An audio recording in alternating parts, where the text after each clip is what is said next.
如何處理有關寵物狗隻事件？第一步，保持冷靜，行動前需觀察和評估現場情況，避免驚嚇或激怒主人和狗隻。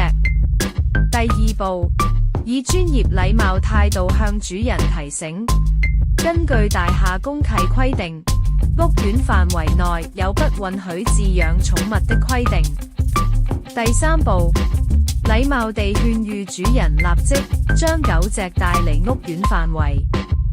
第四步，遠距離觀察狗隻是否離開屋苑範圍。第五步，如情況許可，拍照、錄影或運用 CCTV， 如位置在覆蓋內，保存證據，以備後續跟進。第六步，通知上級，記錄事件經過 Incident Report。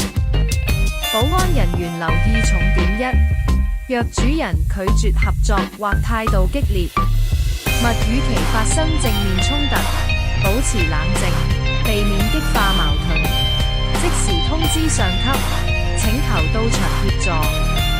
保安人員留意重點二：優先確保所有住戶、訪客與自身的安全，特別是遇到有攻擊性的狗隻時，保持安全距離。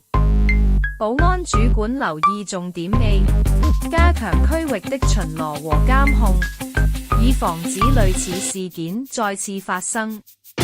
保安主管留意重點B，定期安排相關培訓，提高團隊處理類似事件的專業能力。